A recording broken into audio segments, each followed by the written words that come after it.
One of the reasons for this tush hole is down to air pressure. And I don't mean backside air. What the If no hole is present, the chairs are more likely to You get... see that dude just spread open his anus? Be amazed, what are you doing?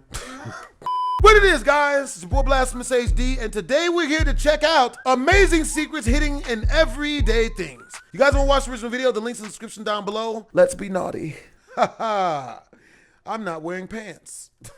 But I'll bet you didn't realize just how much there is to learn about the seemingly mundane items we see and use on the daily. From deceptive store displays to the secret messages hidden in fast food, let's take a look at yet another batch of amazing secrets hidden in everyday things. Whoop whoop!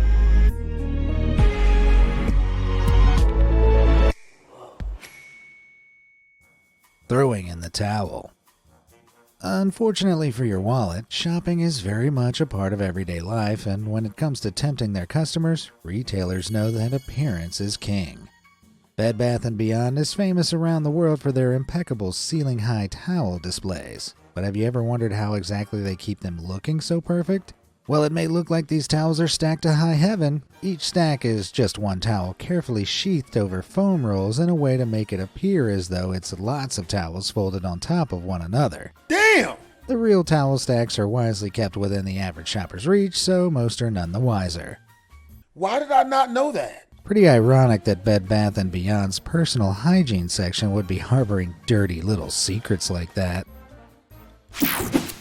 Pizza table. With soft dough, tangy tomato sauce, and that oh-so-glorious gooey cheese, you'd be hard-pressed to find someone that doesn't love a good slice of za. But I'll bet you never realized just how much thought goes into your standard takeout pizza in a box. While the pizza itself is what catches your eye upon opening the box, there's something else that I'll bet you've never paid much mind to. Specifically, this mysterious little piece of plastic. Never. Well, it might look like the perfect spot for a tiny pizza party. This little table is actually called a pizza saver. Its job is essentially to provide structural support to pizza boxes when other things are stacked on top during transit. While you might be wondering why an already flat pizza would need any kind of crush protection, the pizza saver plays a crucial role in preventing the top of the box from drooping down onto the pizza. Pizzerias that don't use pizza savers are at risk of causing any delicious cheese and toppings to stick, turning any size pizza party into a pizza pity party. As nifty as this little table's true purpose is, I'd still love to attend a tiny pizza party. What a tasteful pepperoni carpet this place has. CAPTCHA if you can. Thanks to the wonderful world of spammers, daily internet users are sure to find themselves convincing websites that they are, in fact, not a robot. This is reCAPTCHA, an online system that enables websites to differentiate between genuine human users and spam bots. On average, humans solve roughly 60 million online CAPTCHAs every single day, and you might have noticed that the questions asked by the picture puzzles seem just a little bit dumb. Select all squares with traffic lights. All images with a bus, crosswalks, taxis. The list goes on. While these tasks might seem totally random and pointless, few people realize that the answers we're giving to these irritating CAPTCHAs have been steadily moving us closer to a reality dominated by self-driving cars. When you identify road hazards and signs in CAPTCHAs, Google uses this precise information to help its smart car technology identify where pedestrians, signs, crosswalks, and cyclists are. So when you're sitting with your future grandkids in your self-driving car, you can tell them all about how you've been personally responsible for the magic of truly smart cars. Tough bus. In the United States, around 26 million students ride the school bus to and from school every day. Chances are you've ridden one yourself, but have you ever stopped to consider the design of what's ferrying you to class? No. Ever notice these horizontal steel bars that jut out the side of American school buses? These are called rub rails and serve to provide structural and protectional support to the bus. If something were to swipe up against the side of the bus, the rub rails provide additional reinforcement against the obstruction, reducing the chance of damage being done to the main body of the bus, keeping the kids inside safe from metal walls that could otherwise crumple inward. Pretty neat, huh? If, like me, you always just assume those black lines were a stylistic choice, let me know in the comments. Spinning for air. They say when one door closes, another opens. What's but up, Anaya revolving Salvador? doors are another kettle of fish. And surprisingly, they're full of hidden functions. While they might seem snazzy, revolving doors actually work to save energy and reduce carbon emissions by preventing something called the stack effect. The stack effect occurs in tall buildings when the outdoor temperature is significantly different compared to the inside. During the winter, when a regular swing door opens at the bottom of a building, a cold, dense air from outside will enter the building and push its way upward, forcing the warmer, less dense air out of any openings at the top of the building. In summer, cold air-conditioned air sinks to the bottom of the building and rushes out when swing doors open. Revolving doors are designed in such a way that there's never a direct opening to the street, meaning that the air on the inside is mostly sealed from the outside, even when the door is spinning. These spinning doors exchange 8 times less air compared to swing doors, and thanks to this tighter control of the temperature of air within the building entrance, buildings that exclusively use revolving doors can reduce their annual energy consumption by as much as 74%. So the next time you treat yourself to a fun ride through a revolving door, you can give yourself an extra pat on the back for doing your bit to save the planet. In and out of faith. Some might compare an especially delicious fast food meal to a religious experience, but little do they realize how literal this can really be. We don't often pay much attention to what our burgers, fries, and sodas are packaged up in, but turns out the guys at In-N-Out Burger have been hiding something sacred right under our noses. These mysterious markings can be found hidden on the underside of cups, the bottoms of boxes, and near the seams of wrappers. But what are they? You may have already realized that these markers are pointers to Bible passages. Nobody want to hear that shit, nigga. I ain't coming this bitch to be reading no damn religious pamphlet. Give me my goddamn food. But you probably don't know why exactly they're there. In-N-Out Burger was founded by Harry and Esther Snyder in 1948, and unlike many other fast food joints, remains a privately owned, unfranchised family business to this day. The Snyders have always been a religious family, and seeing as they own In-N-Out outright, they can put just about whatever they want on the packaging. The Bible verses have been present on the burger joint's packaging since at least 1987, and mostly indicate passages that promote faith in God. So maybe fast food isn't as sinful as we thought. I don't give a fuck about that shit, nigga. My fucking fries. The fuck? Shit. Why always trying to cram some bullshit down my fucking tongue? At least not the kind from In-N-Out. Sharing is caring. There aren't many better ways to catch up with a group of pals than over a cold one at the bar. While balancing on a bar stool isn't always the easiest, most comfortable thing to do, I bet you never realize that you're actually sitting on a gold mine. A gold mine of secrets, that is. You may have spotted that some bar stools come with a small round hole in the middle of the seat. While it might look like it's perfectly placed for you to silently break wind in public, there's a lot more to it. One of the reasons for this tush hole is down to air pressure, and I don't mean backside air. What the fuck If no hole is present, the chairs are more likely to You get see that dude just spread open his anus? Be amazed, what are you doing? stuck when stacked because of air vacuums that form within the gap of 2 chairs.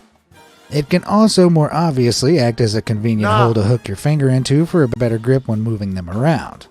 Thanks to the bar stool's handy hole, the only balancing act you'll need to do is when you find yourself sitting on one. But personally, I still think church is a great environment. There's a lot of people coming together to all feel uplifted and, happy and, you know what I mean? Like, that's why I never downplay any of that type of stuff to my mom. And I'll still go to church with my mom, you know what I mean, from time to time. And I'll never say anything negative about church around her because I want her to still feel uplifted and happy when she goes. Easy Street. It's easy for pedestrians to go about their daily routine without paying much attention to the sidewalks they're using. But there are some features that are essential to certain folks getting around. If you've ever noticed raised patterns like these on the ground, they aren't there for a fun change in pace. That's what's known as tactile paving, and it's designed to guide people with visual impairments through busy areas like city sidewalks and public transport stations. There are 2 main types of tactile paving: directional blocks and warning blocks. Directional blocks like these serve to guide those with visual impairments towards important landmarks such as train station platforms and accessible exits. Warning blocks often work in conjunction with directional blocks and can indicate a change in direction or significant landmarks such as platform edges and curbsides.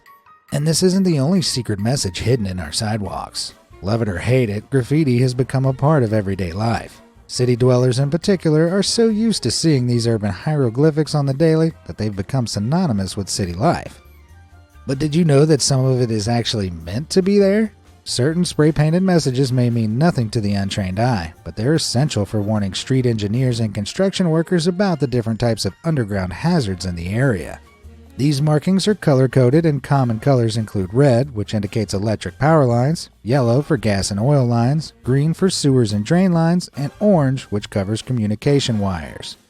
This one in particular refers to a communication wire that's running under the ground, with the line and arrow indicating the wire is actually offset a little further over from the line's position. This offset usually happens if there's something obstructing the ability to mark the actual position, like a building or a busy road. So the next time you're wandering up the boulevard, you'll know that the pavement itself is determined to make sure that everyone, both workers and civilians, are walking on Easy Street. Off target. With almost 2,000 stores across the USA, it's likely that the average American either visits or sees a Target branch pretty much every day. You're likely to recognize the brand's iconic bright red bullseye logo, but have you ever been to a Target and noticed those big red spheres sitting right out front of the store? You might have assumed they're just decorations to add to the overall brand aesthetic, but those gigantic pimples actually serve a very important purpose. They're actually bollards, and are there to act as a barrier between cars and the storefront, keeping customers safe in the event a vehicle loses control. While the bollards you're probably familiar with look more like this, Target took the opportunity to make theirs hit the mark when it came to brand recognition. ChickfilA okay. While your parents might have told you that too much fast food isn't good for you, you can never fill up on too many fast food secrets. While the question of exactly which fast food chain serves the best chicken nuggets is a tough one, it's no secret that Chick-fil-A is up there. But the real secret lies not with Chick-fil-A's chicken nuggets, but the box they come in. In November 2018, one genius Twitter user seemingly solved a big Chick-fil-A mystery. According to them, the hole at the back of the humble nugget box exists so you can perch the top atop your drink and have a place to thread your straw through. Now, I'm always the first in line for a fast food hack, but this doesn't seem quite right. And that's because it isn't. The hole in this instance is actually a removable tab, and its purpose is far more than a simple straw hole. There are in fact 3 tabs on the backs of the boxes Chick-fil-A use to serve their chicken pieces, but they're not there for straws. According to the company, the 3 punchable tabs are actually there to indicate what's in the box: nuggets, strips, or other. Either way, the straw trick is still pretty cool, and it's safe to say that Chick-fil-A is really chick-full of secrets. A cut above. Kitchen scissors are a deceptively handy tool. While most people just use them for chopping herbs or opening packets, they actually have quite a few lesser-known uses. You might have noticed that one of the more obvious differences between regular scissors and the kitchen variety is the serrated gap often found between the handles of kitchen scissors. But you may not have realized what the actual purpose of those metal teeth actually is. Tight jar lids and bottle tops can be a real menace, especially for my delicate palms, but those serrated edges can act as a grip for any stubborn lids. They can even pop off a bottle cap, though many scissors come with more effective dedicated tools for this purpose built in. But that's not all. The little serrated teeth can also serve as a cracker for nuts and shells, and in some scissor varieties, as an herb stripper. They truly are a cut above the rest. Soul searching. While you may walk around wearing Vans sneakers for fashion, they gained popularity in the late 60s as practical, affordable shoes. As skateboarding gained popularity in the 70s, Vans developed their signature design, and thanks to their grippy, durable weighted soles, they proved ideal for skaters, given that grip tape was only just beginning to be used on boards. But there's a pretty rad trick you can perform with Vans. No skateboards required. Watch this.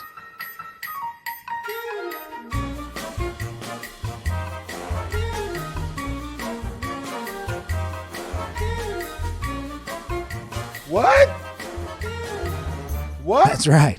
Just like a cat always lands on its feet, a pair of Vans will almost always land on its soles. Nigga. It doesn't work 100% of the time, but the thick sole's disproportionate weight will often orientate the shoe correctly as it hits the ground. Heck, I had a pair of Vans that lasted me nearly a decade, so it looks like they might have 9 lives too. Abandoned chip. Crispy, crunchy, and oh so addictive, potato chips reign supreme in the salty snack world. But some chip consumers may have noticed that every now and again, while digging in their favorite bag, they'll pull out one of these. But what is exactly up with these green chips? Is it mold? And more importantly, are they safe to eat? When potato chips turn out green, it's because they were made from taters that have been exposed to too much light in storage and have become laced with a toxin called solanine. Solanine can cause some pretty nasty side effects when ingested in large amounts, including vomiting, headaches, diarrhea, and even paralysis of the central nervous system. No. But before you swear off chips for life, it's worth noting that you'd have to consume several pounds of solanine-laced chips to reach a dangerous level of toxicity. So when you find a green potato chip somewhere in your bag, it's okay. Just know it probably spent a little too long in the sun. Shifty. In our modern world, there's no getting away from computers. It's not much of a secret that modern keyboards were based on typewriters, but some key changes have been made to keep up with the evolving ways we use computers. You might have wondered why countless keyboards have two sets of Control, Alt, and Shift keys. What's the point in having two sets of keys that do the exact same thing? The purpose of these duplicate keys is, quite simply, to help the typist access the same function with whichever hand is most convenient. However, some countries' keyboards have an Alt-Gr button, short for Alt-Graph, which allows the user to type foreign letters and characters by tapping the keys the keyboard has been assigned for the purpose. Though I'm still going to continue to believe that the Alt-Gr key is just the Alt key you press when you're angry. Get a grip. Spend more than a few minutes soaking in the bathtub or tearing it up in the swimming pool, and you'll notice that your fingers have undergone a pretty dramatic transformation. But what exactly is up with watered, shriveled fingers? This question has plagued scientists for quite some time, and even now they can't be 100% sure. But there's one theory in particular that stands out. Some scientists have suggested that the wrinkles on our wet fingers and toes may act like rain treads on tires or the soles of shoes, which make it easier to grip objects with wet skin. The theory goes that our wrinkled digits and soles could have given our ancient ancestors a key advantage when it came to gripping damp branches or exploring over wet, slippery rocks. I guess the main benefit these days is being able to grip onto our precious phones on rainy days. Haha, evolution. King of Broken Hearts. Depending on what game you're playing, kings are usually amongst the most important playing cards. But if you look a little closer at the King of Hearts, you might notice something that just might break your heart. Horrifyingly enough, the King of Hearts is often depicted as sticking a sword into his own noggin. But why? While this is often attributed to a story about King Charles VII of France going mad and committing a similar deed, that rumor is a load of baloney. While the real Charles did become very ill and paranoid towards the end of his life, his ultimate end came when an abscess in his mouth caused so much swelling he was unable to swallow anything, leading him to starve to death in 1461. Damn. A pretty horrendous end indeed. But sorry, Charlie boy, this isn't about you. There's a lot of debate over the source of inspiration for the King of Hearts card, but one plausible story is more widely accepted than others. While the King of Hearts is most likely based on a French ruler, it's one that sat on the throne more than 600 years before Charles VII. You die, mate. Charlemagne was the ruler of What's up, Francia, Wilson? part of which later became France, and he was later the first Holy Roman Emperor of Europe in the 9th century. The main theory goes that early King of Hearts playing cards depicted Charlemagne, the great conqueror, holding his weapon aloft, but this was set to change. The card ended up going through variations in its design as artists copied one another imperfectly over time. Beginning with a battle axe being held over the king's head, it's likely that those copying the pictures misinterpreted the weapon close behind the king's head as a sword that looks like it's embedded inside his head. To this day, misinformation spread around the internet about the card king's head have led to some pretty hilarious modern updates to the King of Hearts card. Sorry, Iron Man. R.I.P. Oh, Crumbs. While popping a couple of slices in the toaster is part of many people's daily routine, a surprising number fail to realize that their favorite kitchen appliance is hiding a secret in plain sight. At the base of some toasters, you'll find a hidden compartment that plays a very crucial role, and if you didn't know about this, you might be in for a bit of a messy shock. This is a crumb tray, which conveniently catches any crumbly rubble as you insert and remove the bread from the toaster. You're actually supposed to empty the crumb tray after every 2 to 3 uses of your toaster, according to manufacturers, so expect a debris horror show if you're only opening yours for the first time. Oh, Saucy secrets. Good One of the Lord. best things about a trip to McDonald's is the sauce station. Despite the ample supply of sauce, sachet and pump activated alike, regular customers have no doubt come up against the question of where to put it. While squeezing it out onto a little cup is a good option, there's an even more convenient choice if you've got some fries. You could actually bend the back of your fry box to form a nice little platform for your ketchup. But before you go thinking that McDonald's did this on purpose, I'm afraid it's not that simple. In reality, the higher flap of the box is purpose-built to help Mickey D's crew members easily scoop fries into the package, using the flap as a funnel. Still, that doesn't mean the fry flap can't double as prime dipping real estate anyhow. While the old saying suggests the proof is in the pudding, this next saucy surprise proves that the real secrets are in the sauce packets themselves. Eagle-eyed condiment lovers have realized that there are some mysterious numbers marked on the single-serve ketchup packets available in some restaurants. Some condiment spiricists theorize that the numbers equate to each packet's level of sweetness, suggesting that the lower number indicates the packet has a sweeter taste, and the higher numbers signal a sourer taste, meaning you can secretly tailor your dipping experience. While this might sound like a mind-blowing fact, it's actually a squeezed-out serving of pure fiction. The real reason behind the elusive numbers has actually been confirmed by the #1 condiment king, Heinz. The sauce-laden company have stated that the numbers refer to the different filling lines the sachets were filled at during the manufacturing process in factories. So as fun as sweet and sour variations sound, it all comes down to the layout of a factory, which is honestly pretty dull. But I hate to be a bore, so here's an amazing video of a baby kangaroo to cleanse your palate. Hey, that's cute. Kitty! So much cute. better. It's so cute. I hope you guys enjoyed the video. If you did, make sure to comment, like, and or subscribe. Twisms!